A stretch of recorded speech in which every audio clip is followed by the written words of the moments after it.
Alamin nga natin kay Congresswoman na Franz Castro ng ACA Teachers Party List. Ayan, sila po ang nagsusulong na impeachment laban kay VP Sara. Sila ba ay maninindigan pa rin? Ayan, hindi ba sila medyo hindi ba sila kakabahan dito sa maaring mawalang suporta sa kanila tulad ng napaka-solid na INC? Daming bayan. Congresswoman Franz Castro, ma'am, magandang umaga po sa inyo, Congresswoman.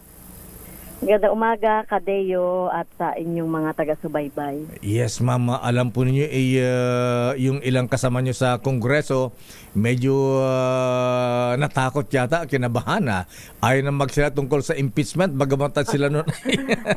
Dahil sa rally ng ating kapatiran sa INC kahapon. So kayo po sa sa Makabayan Block, ituloy pa rin po ba ang impeachment complaint o hindi na laban kay VP Sara?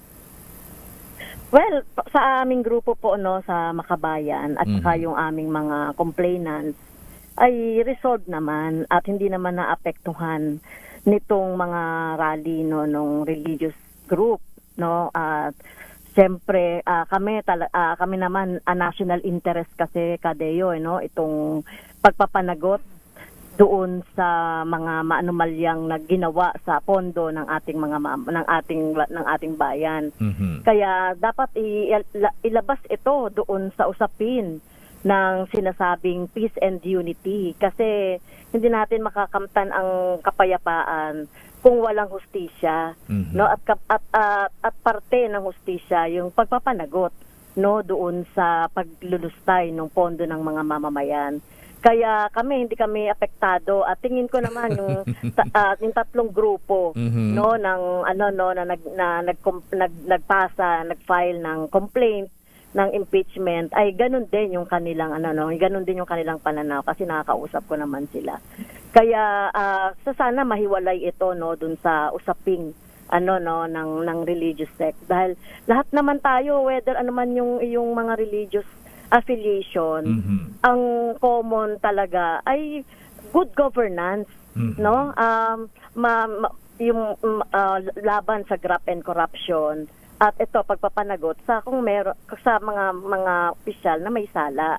Kaya yun dapat ang pagkaisahan at walang mangyayaring kapayapaan kung walang hustisya sa ating sa ating bansa.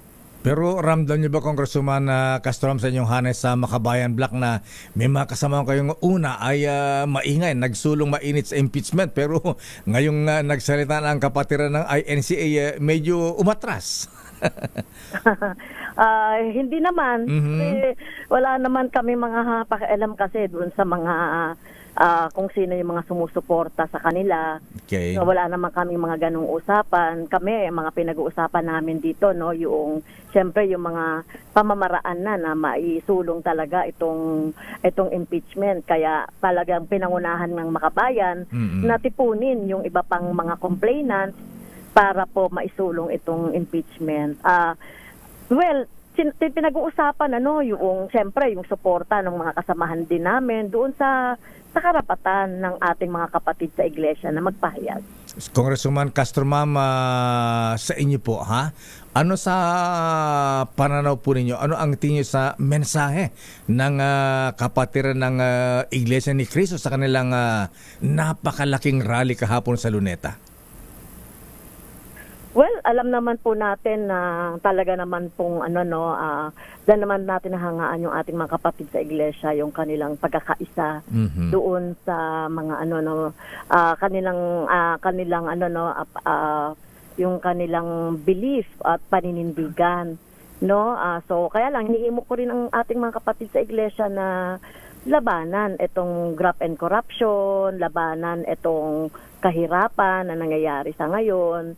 At wag sana magamit ni Sara Duterte na pang shield niya itong nangyaring nangyaring rally ng peace rally ng ating mga kapatid sa iglesia kasi ito nagpapasalamat si Sara Duterte sa kanila, samantalang sinasabi ng iglesia na hindi ito para sa iyo, hindi ito para sa mga politiko, pero mag-ingat din sila kasi ginagamit sila na mga politiko. Nakita ko rin may mga umattend din na politiko doon sa peace rally na tingin ko ay off. Dahil sinasabi nila kung peace ang gusto nila ay sana walang mga politikong pumapapel doon sa rally ng ating mga kapatid sa iglesia. May mga nagsasabi po na ito ay subtle endorsement daw po ng INC kay VP Sara sa 2028. Kayo ba naniniwala dyan?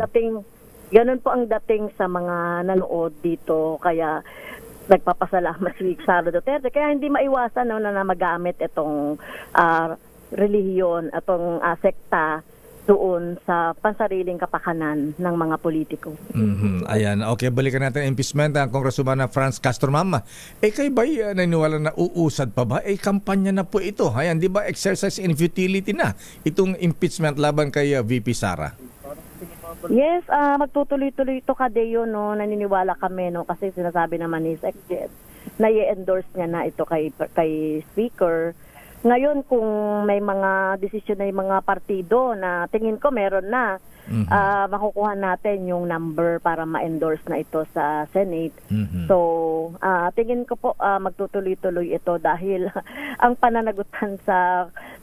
pananagutan ay hindi po ito natatapos doon sa campaign, doon sa election. Ayan. Congresswoman Castro, ma'am, may isa pang malaking development sa Kongreso kahapon. Alin po ba ang nauna? Yung resignation ni Congressman Saldico as Chairman Appropriations Committee o yung move ni Congressman Sandro Marcos na bakantehin o bakante na ang chairmanship ng Appropriations Committee? Well, hindi po ako privy Kadeo, no, doon sa pinag-uusapan ng majority kasi sila naman ang merong decision niyan. So hindi ko alam kung ano yung nauna. Pero parang sabay lang, no, nung sinabi ni inendorso kasi yung majority kasi sila ang namimili ng mga chairman. Baka siguro nagpahayag na si Chairman Ko nung kanyang resignation before that kasi hindi naman kikilos ang speaker nang walang pinagbabatayan kasi ang sinasabi parang may health concern, baka napagod or nagkaroon ng ng mga iba pang mga personal concern si chairman Ko kaya pinayagan na siguro ni speaker yung move yung motion ni senior Deputy Speaker. Ayan. Congresswoman Franz Castro, ma'am. Maraming salamat. Magandang umaga po sa inyo. Thank you. Thank you po, Kadeo. Magandang umaga. Magandang umaga po. Mahabigan, ACA Teachers Representative Franz Castro.